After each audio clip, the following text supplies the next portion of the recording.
So I planned this lecture for a 30-minute lecture to present you results of this survey about sword and pen, HEMA studies, the communities, and the academic world. Now I have 30 minutes more because Tore is not here, and I will replace him. And since the Dreynschlag crew manage everything, I got that the president took my title wrong. He said something about, I can't remember, beware. Please proceed as instructed by the security team. So, better. This is the porn part. No. Let's do it then. Sword and porn. Use and misuse of the sword as phallus. Outline of this presentation. Standard research.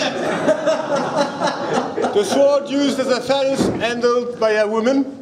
The scabbard as a female genital part. Then I will talk about the use and misuse in the modern day HEMA. Discussion and outline of further research desiderata.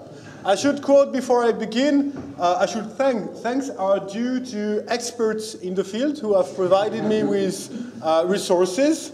So, to be named, so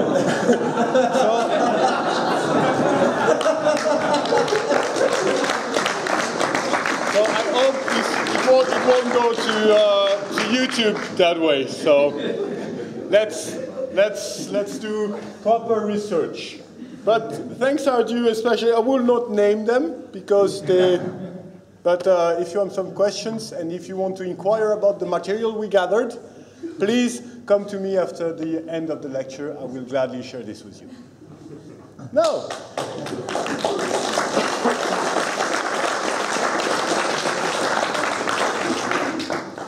sword and pen. This presentation is not about lecturing you on how you should do research. This is related with a survey which some of you may have filled in. Thank you for your time, for those who have. The idea behind this is to make an assessment of the situation of what is actually a HEMA researcher. Is the historical European martial arts considered to be an academic field of study or not? And where do we stand as practitioners, and especially the people behind the trained lessons, the researchers? I shall thank here Audrey Tuaillon, who provided me with help to stand for this.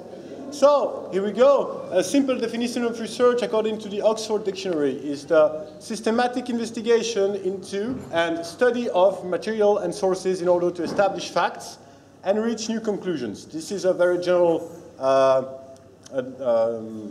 definitions.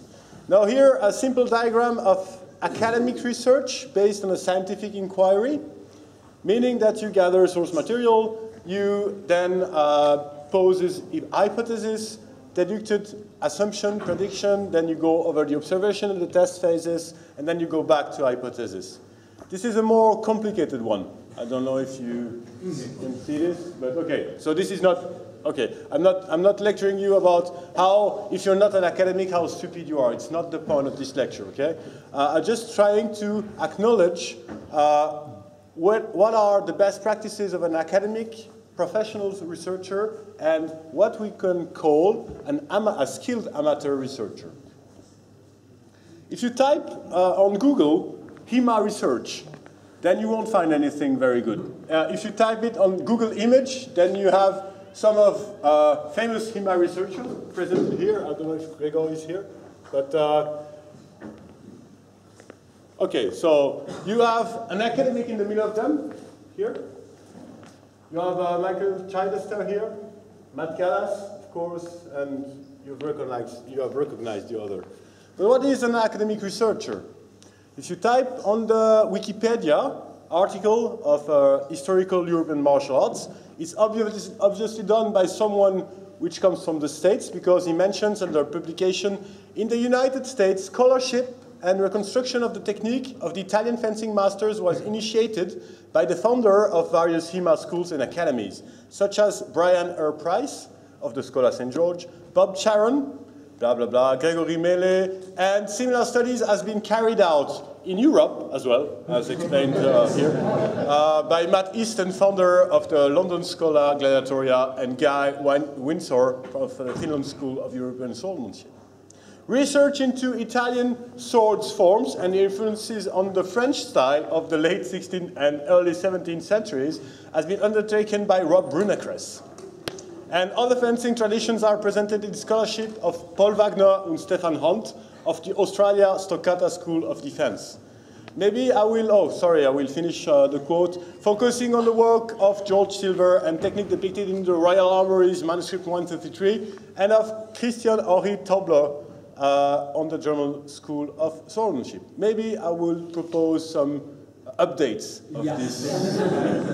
They need order. Yeah.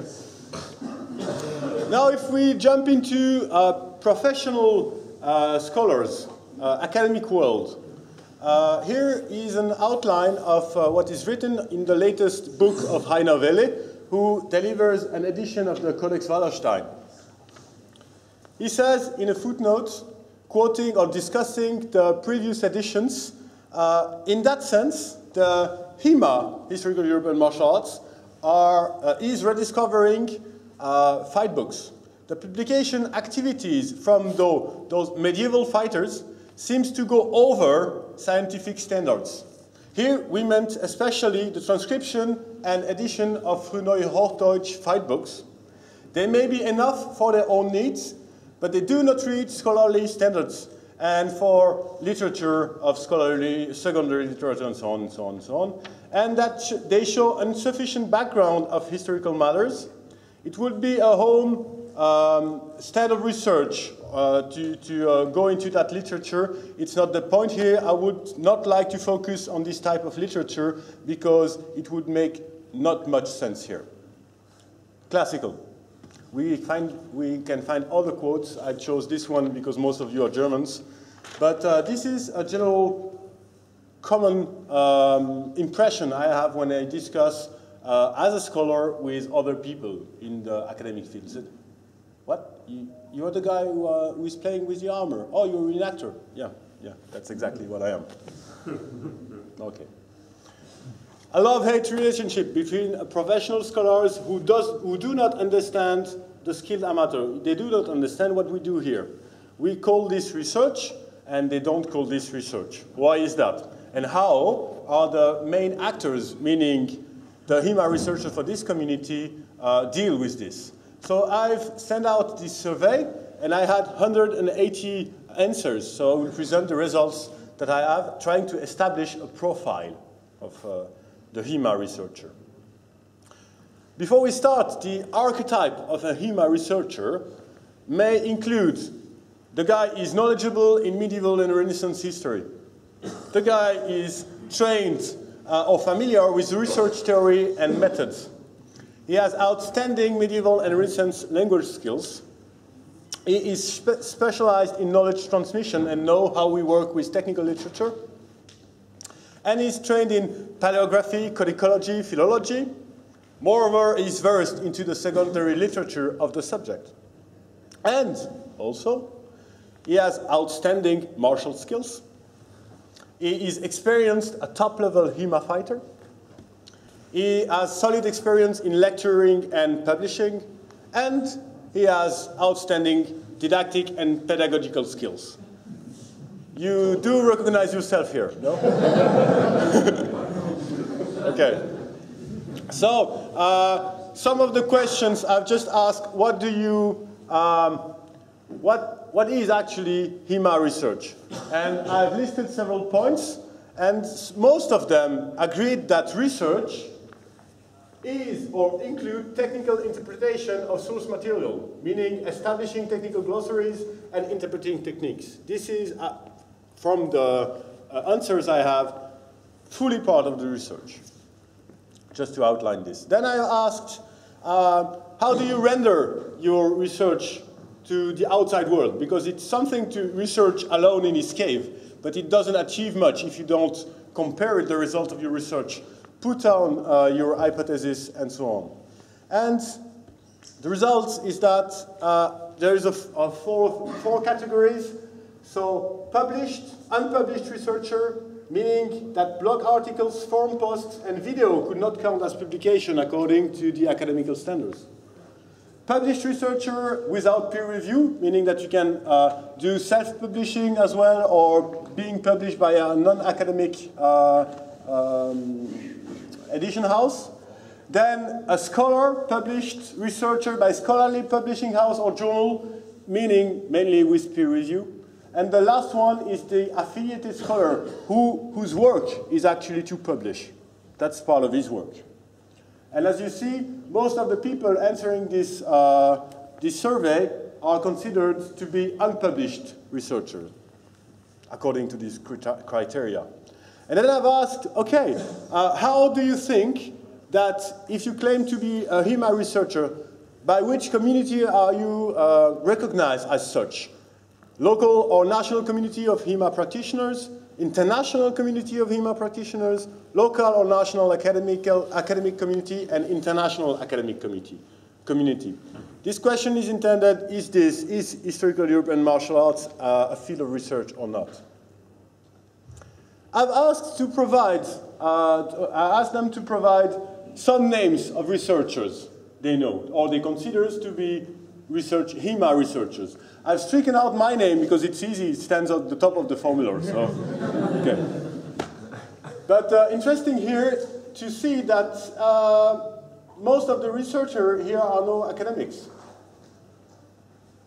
If you want to see if your name has popped out, I have the full answers. 208 names came out of this survey.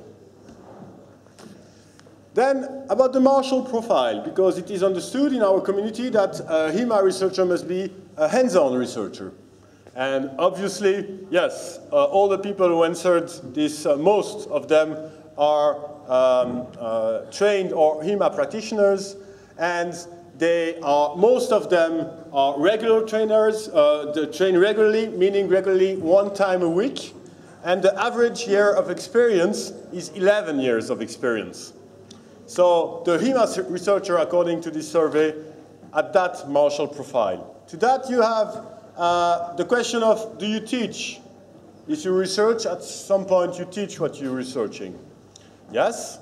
And do you have other martial experience? 95 of the questioned people said that they have at least 9 years of practice of other martial arts,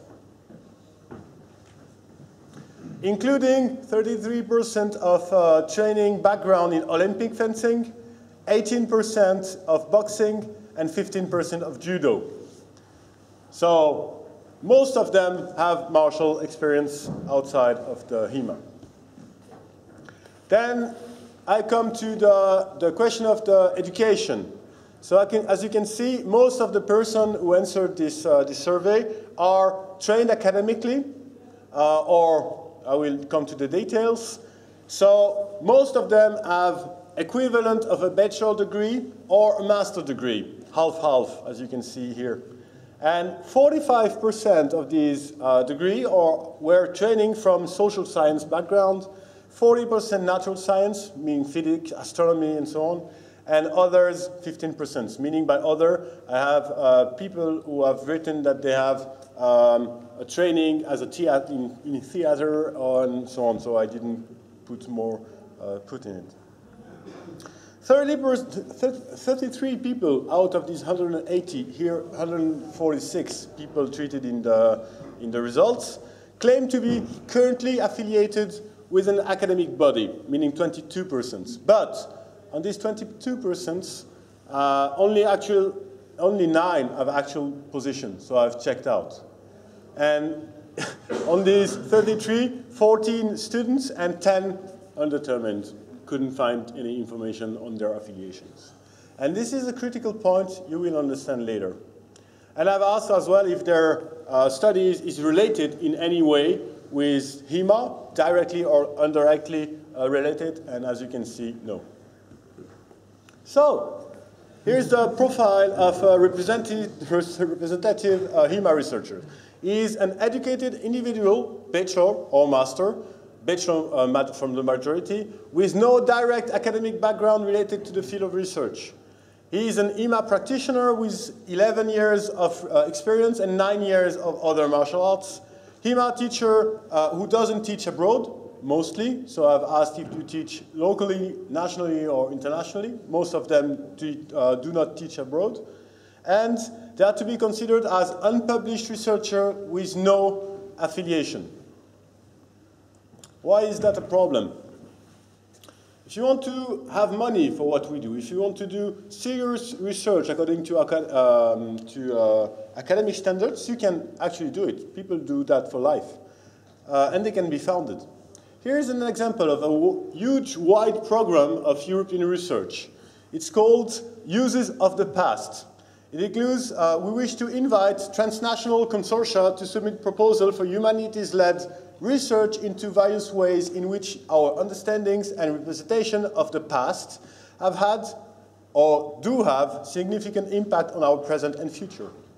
Proposed research may draw upon insights and methodologies from a wide spectrum of arts and humanities disciplines.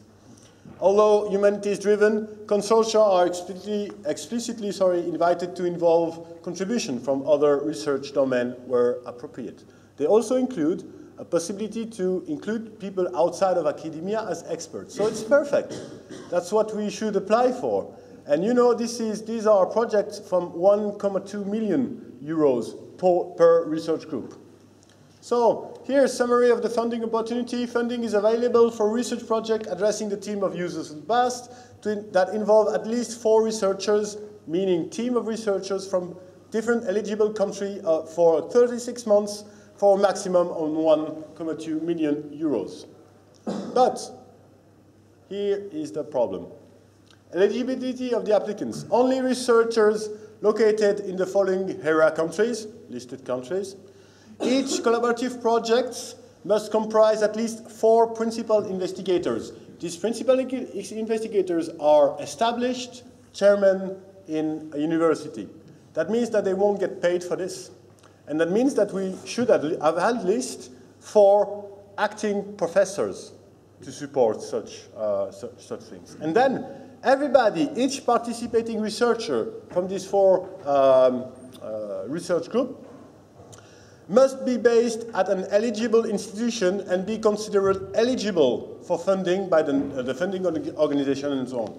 That means that they have to be currently affiliated with an academic body. That means that there is no chance we can have this money. For now. For now, there is no chance if we are only based on these results of the research. I have a list of people who are possibly, maybe we can find a way, but now it seems very difficult. Your research is intended for the HEMA practitioners. So if the profile is intended mainly unpublished researcher-driven activity of research for the HEMA practitioners, then publish it to open media exchange platforms.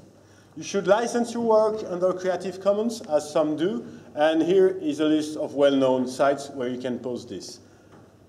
Spread your research. Market, so publish it so it can be quoted. Or share your acquired knowledge by lecturing and providing workshops or teaching to HEMA groups locally or internationally. So that's the way. That's mainly, if we fit to the profile of what a HEMA researcher is understood in the community, this is the way. However, if some of them say, okay, I invest so much time in this research and this is actually really worth it, they cannot be quoted or considered to be academic scholars, professional scholars cannot cite Wiktenauer transcription, for example. It's not possible. Why is that? Do you know why? I'm sure some do. Usually when you refer, most of the publishing houses include some criteria to refer to other works. And if it is published on an unstable media, where you cannot find the trace of the publication dates, where the URL, so the address may change, or if you cannot find back who has put this content online and it is subjected to change, it is not possible to quote this. So, if you want to publish seriously and being quotable by academic research, then you have to publish either on paper, possibly with academic printing houses, with a peer review process, or electronically. At the top level, you should publish where you can get a DOE, digital object identifier, where your work can be found and stable media. This is the top level. I will just give one example. When I was writing my dissertation, I used Wittenauer. I used work from people from the community, which I respect very much. Jaquet, for example, is not here. I will just quote his name. He has done, as you know, a lot of work of transcription. And this is a very pity because I cannot quote his name in the publication because it's not published on stable media. It's published on his own website. Even if he has put a date, and we can trace this back to an author, then strong academic criteria impedes me to quote him. You can quote him saying, "Thank you, Dirk, for your work," and I base my work on this, but I can not properly quote it. The only things that would change is not about the quality of the research. The quality of the transcription of Jaquet is no issue compared to other high-standard Germanists. But it's just like some formal things. Just, meet the standards of the academic editions, and that's a bit of work. But it will really be worth it, because then you can be quoted. Some of these people in the community have recognized this fact way back. I mean, I'm not the first one to say that. Just to quote here some people here. Is Andreas Meyer here? Andreas? He's gone already. He's gone already. So, for example, Andreas Meyer in 2002 founded with Marion Freundl, if you know this, probably you know, a Gesellschaft für pragmatische Schriftlichkeit, where they can actually publish in PDF according to academic standards and hoping to be quoted to meet those standards. So that doesn't mean that to be recognized as top-level quality researcher, you have to be an academic researcher. You just have to understand what are the best practices and what are the needs, and then you can just meet them without being yourself a professional academic. Acta Periodica is another example where we want to provide high-quality, peer-reviewed publication platform for your work, guys, your work. It's not about us, it's about you, it's about what we recognize that what is done in this community is really worth it. And sometimes it's just formal standards. It's not a question about the quality, it's a question about the form. So this paper will be presented in the next Kalamazoo thing in the United States, and the results of this research will be published next year in the Acta Periodica. I will end now my first lecture, and I will propose a 5-minute discussion if you like, and if you're too tired, then we'll move on to the next one. So questions? Yes? No, you first. Okay. When I compile your form, I compile personally. Yep. So I speak about me, and yep. only me. But for example, I don't, in my club, I don't work alone. Yeah. Because I'm the martial art instructor for HEMA. Yeah. But for example, there is another martial artist for wrestling. Yeah. And there is another academic professor for transcription. And there's another academic professor for teamwork. So my question is, should you present in future another survey like this, including the club work? So all the team that work in the club. There are clubs, of course, with only one that do everything, but there are many clubs that have a team of work that work I could not, in my opinion, I could not publish something about Fiore or Wittenauer. I'm not a researcher. I could publish my interpretation of martial arts in Fiore and Wittenauer, but I cannot transcribe or read.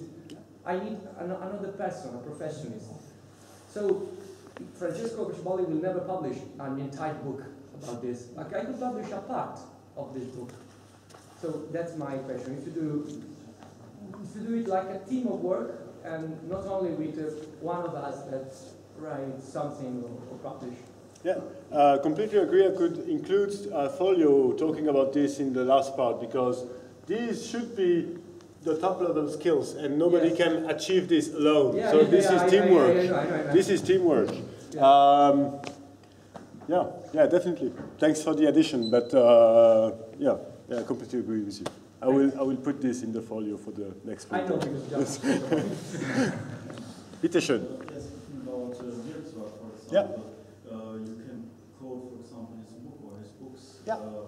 even if it's without peer review. Yeah. In this case, Yeah. this is possible. Yeah, because it is published on stable media. It's a printed book, so you can quote this. However, sometimes it is at the disposal of the researcher to choose to quote those kind of edition, saying that is not academic editions, but at least it's published and it can be traced back. So yes, this is Dirk published 2 books. One is going out now. You are going to enjoy sometimes the Gladiatoria editions with Bart, and he has published. Yeah. Yeah, but this is the way. Yeah, definitely. Timman? I have a small addition. I Yeah. don't know if you want to say that later.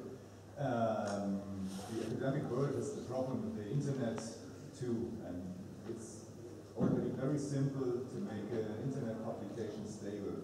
E.g. on the German National Library, you can just upload your page or your PDF and get a number there, and then it's done. It's 10 minutes work. Yeah. So it's not big deal. It's no big deal. But the problem is with self-publication, is that publishing a book or an article is a profession, and if this is also a special skill.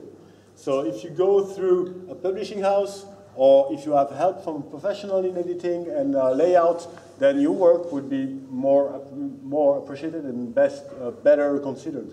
For example, for these practices, is Fabrice Cognou here? Not yet. He should be sleeping. Or I will quote 2 names. Heide Barry-Baudemer has achieved a dissertation, and without any technical editing or special layout things, she put the whole dissertation available. So you can download it and you can quote it. Same has done Fabrice Cognou, and same has done others. So you make your research available. But the issue here is that those practices are sometimes a bit, so there is no peer review process in such matters. So that means that maybe going through peer review process is a pain in the ass. It is, but it is for the best, since your work will be improved. So even if people disagree, this is why academic research publishes, is to be criticized. It's never achieved. So this is the way. I know that as soon as I publish an article, someone will hate this and shit on my head 10 years later. It is the way it works. Other questions? Yes? If I can say, I see there is a problem with publication. So I was wondering, this is only a wonder, of course, if it is possible for every one of us as a community to think something like a periodic publication that is physical and that can put together all the articles written by the people around the world, and then add it on a physical publication that can be shared even in the academic community. Yes, Acta periodic. Oh, This is the Hungarian initiative made by Matthias. If you don't know, Matthias is there. I'm involved in this. So this is exactly the idea. Okay. Is to, for example, I read excellent papers on sites like ROAR. People, actually, even professional academics or professional researchers publish some of their work with editing from Roger Nordling. But it's not published on the stable media. I would love to make some printout version of these works, but it needs to go through the peer review process. Yeah. It's, and this is why I invest so much time in this project. I mean, I give you an example. Last year, in the second issue, there was an article there of Jack Gassman. Maybe you know the name, a Swiss guy, a really good fighter, but I mean, he's nearly 18-year-old. And he has published an article on his thinking and research done. Maybe he has gathered research, he has put together research that already existed, put together and served as a dish. And we thought that it might be interesting to publish this. I spent, maybe 30 hours trying to improve his paper. So this is something, I'm not playing the martyr or anything, but I believe in what we do. I invest my time as a professional academic to do this, because I really believe that what is done here is worth it. So if more people want to be involved with us, please come and talk to Matthias and help us to do this work. But exactly what you said. Thank you. Yeah. But the peer review part of the Jaquet periodica, is that basically right now you? Or who else are you sending it out peer review to? So there is two, I'll make it quick. There is a section for this journal intended. One practical section with lower expectation and one academic section with higher expectation. Academic peer review is done by a scientific committee, which I preside, and we send out to the names I know. For example, Jean Chandler, who I never met, but some of his work is a bit like Jack Gassman. So mainly compiling work and sending out. So there is no academic work behind this, meaning being aware of all the secondary literature, questioning hypotheses and so on. It's mainly gathering of research. And since he was willing to publish in the scholarly section, I put him on the peer review from Anne Clusty, so a high established professor. And it was very hard for him, because it said, yeah, your research, it's not academic work. So it makes us think a lot on how we should improve and work with that kind of question. But it's all mainly a question of form more than based research. Did I understand your question? Yes, and the practical section, it is usually sent to people we know of the community who are skilled or knowledgeable in the subject. So if someone, for example, I don't know, there is going to be an article of Keith in the next, Keith Farrell on the next thing. So I know people who worked on the subject, and I just email them, can you peer review this one, because you are a recognized expert on this one, and this is how it is done. Matthias. Just one thing to the academic section. This year it's a single blind review process. Yeah. So it means that the reviewer doesn't know who has written the article, and it helps them to be objective Of course. on this topic. And we would like to put higher the standards, since I can announce this about the Goethe. Yeah. Yeah, we signed this year a contract with a high-level academic distributor, so it will be published through a platform edition from De Goethe, meaning that we have to improve the level, maybe make a double blind. We'll see for next year. Shall I move to the next lecture? Yeah. Are you too tired? No. So, to fill this gap of 30 minutes, maybe sword and porn was a great subject.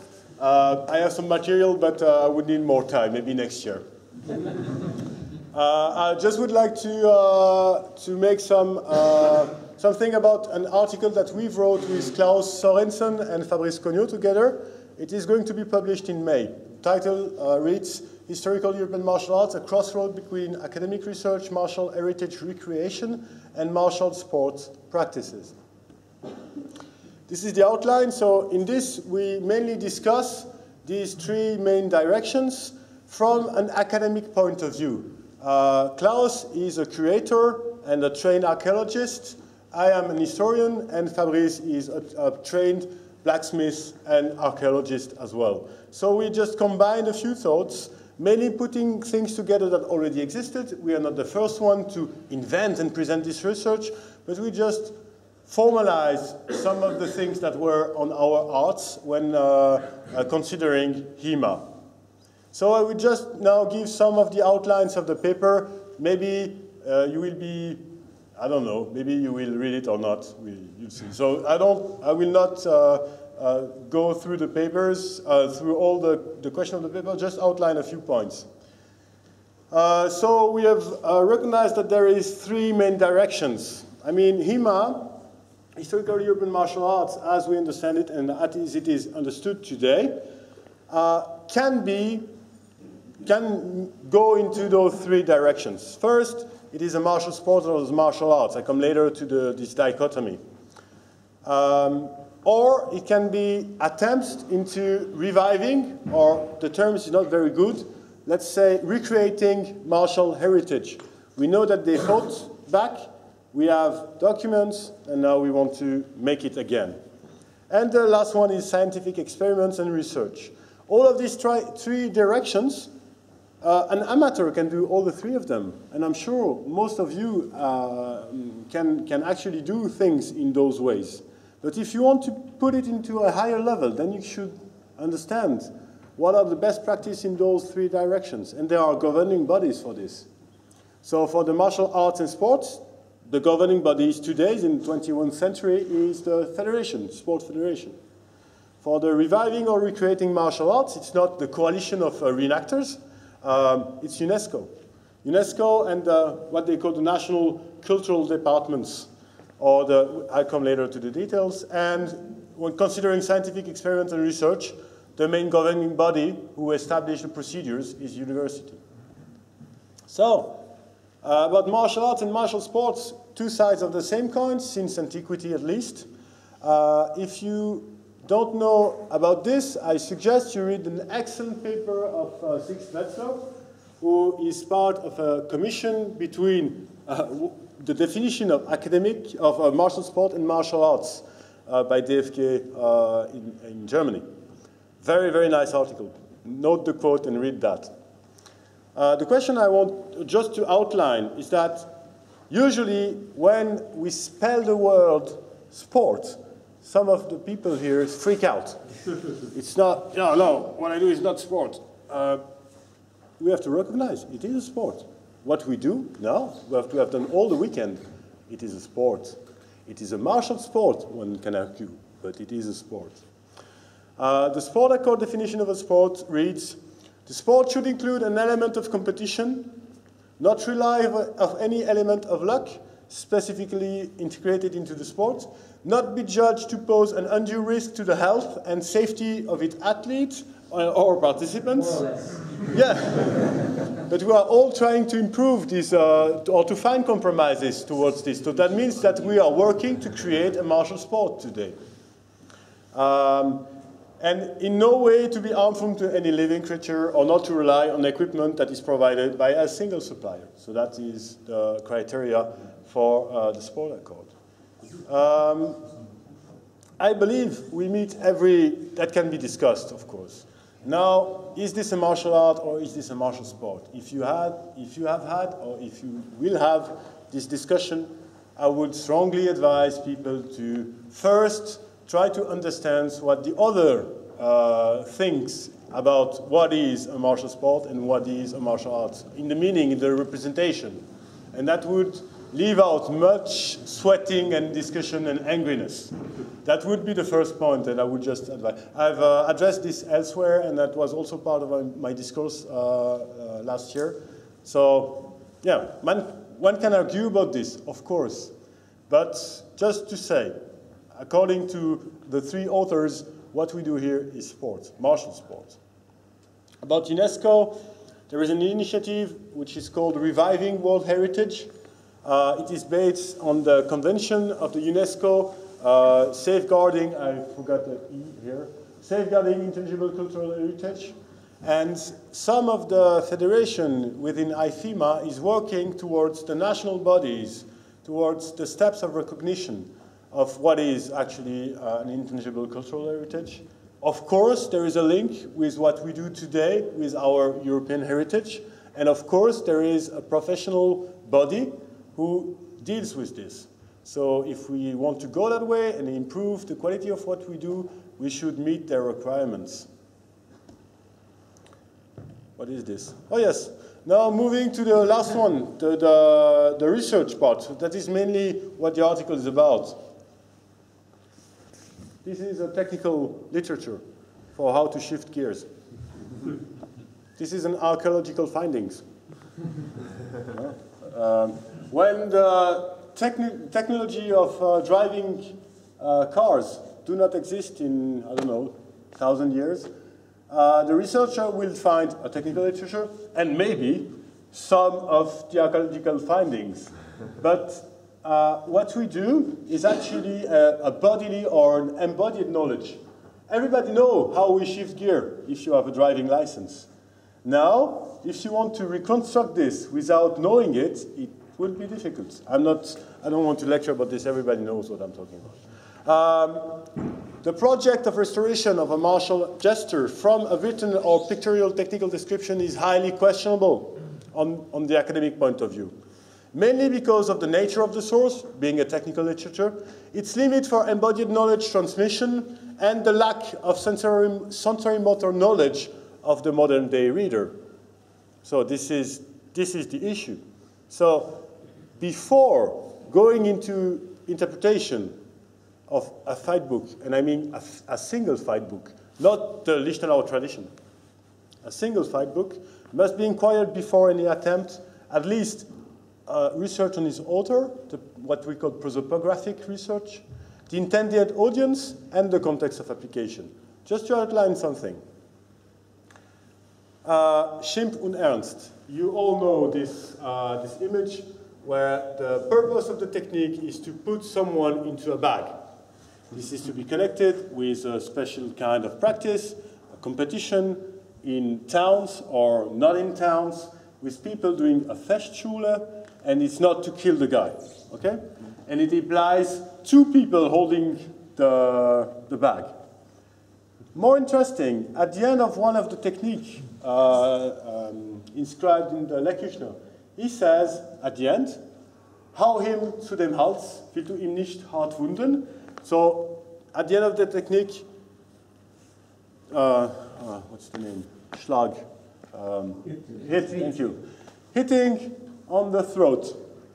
Willst du ihm nicht hart wunden? If you don't want to injure him very badly, then hit on the arm. But hit on the arm very strong, so you can see that he could have died. Or if it is auf einer Fechtschule, if it is into a competitive side, such as described before, then strike him or hit him in the belly, hard and very hard on the left side, very hard, so he can really know what's happening. But it is the same technique. 3 different outputs. I refer to the lecture given on Friday by Francesco, where he said that there are 2 main categories. You said tournaments and duel for honor. I would argue that it's a bit more complicated than that. Sometimes same movement can lead to different contexts of application. So most of the time, where you believe that this is Lichtenauer, so it is meant to kill, and this is Joachim Meyer, so this is meant to play. It's a bit more complicated than this. Heine Welle, already in 1993, wrote, in that sense, the Spiel, the ludic part of it, of a demonstration or an exercise of chivalric technical culture, they are different into the affect standard, they are different into the affective representation we have, but not in the technical way. Same. Then we move to terminology, experiencing or experimenting, and this is sensible for me. If you want to say, I am experimenting, my research is adding to the knowledge we already have, and that can be discussed by other researchers, then it should be based on an inquiry.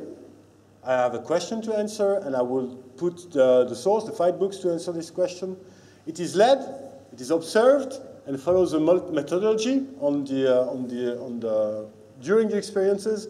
It produces data that can be analyzed and confronted back with the source material. And the results of this are published in an open and durable platform of knowledge exchangeable, as I've outlined before. If what you do or what you call research do not meet this, actually, can you call this research? Of course you can. Of course you can. I'm not saying that you should not say, I'm taking a sword and I'm researching Fiore de Liberi because I read the translation and I can put this into practice. But you cannot argue that this is scientific research.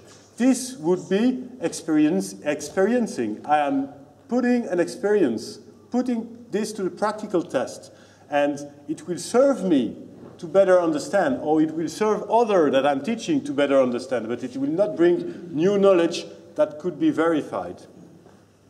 Why is that? Usually, there is a wrong use of the term experimental archaeology. Just read this. This is a professional archaeologist, a guy from England who has designed a research area especially meant for, in the 60s already, especially meant only for the purpose of experimental archaeology.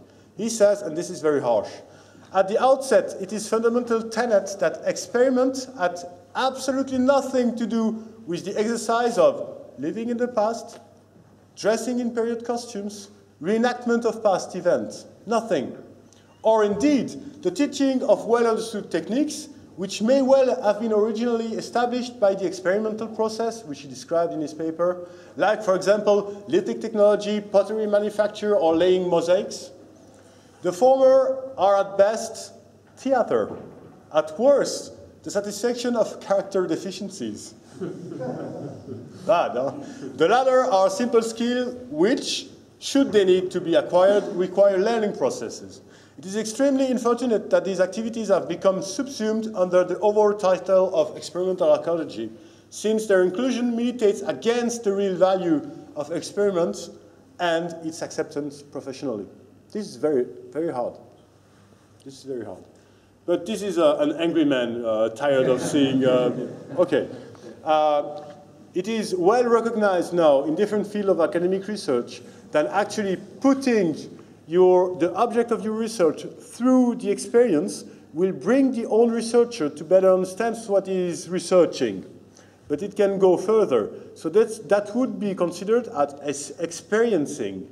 Experimenting would be, as described before, a research project following a methodology leading to data that can be discussed with source material and published.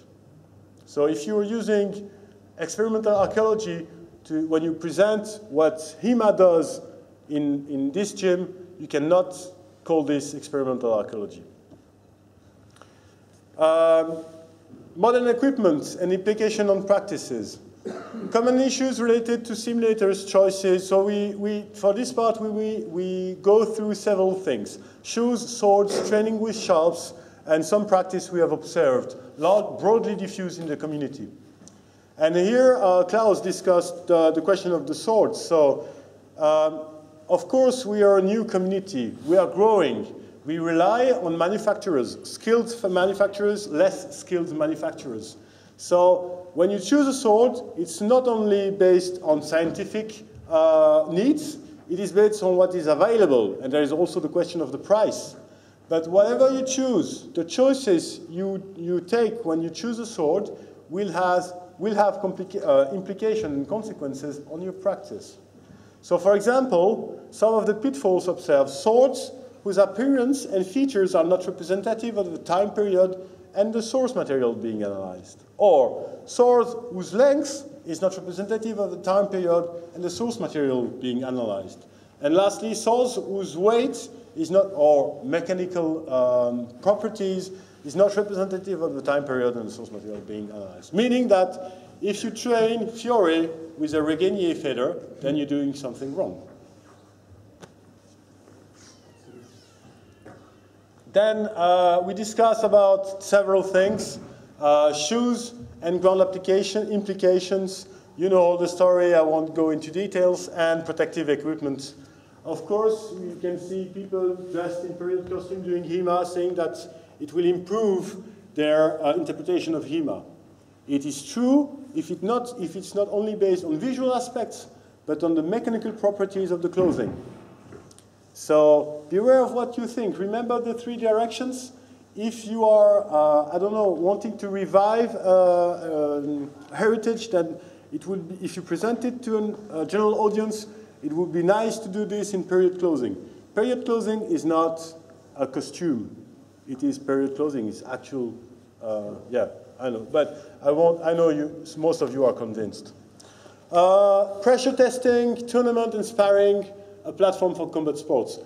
What we have achieved in 10 years, I say we, I should not include myself in it, but it's incredible how the community grows.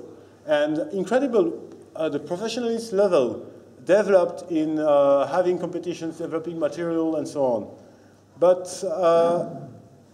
it's making a new combat sports. Is it really historical European martial arts? We've pointed out a few points we've seen together. Maybe you agree, maybe you don't agree, but sometimes we say, when it comes to make out a rule set for competitions, we hear, but we don't have historical sources. We don't know how they fought. I would argue that there is no academic research done to this. We have materials. We have, we just need professional academics to go on and follow up.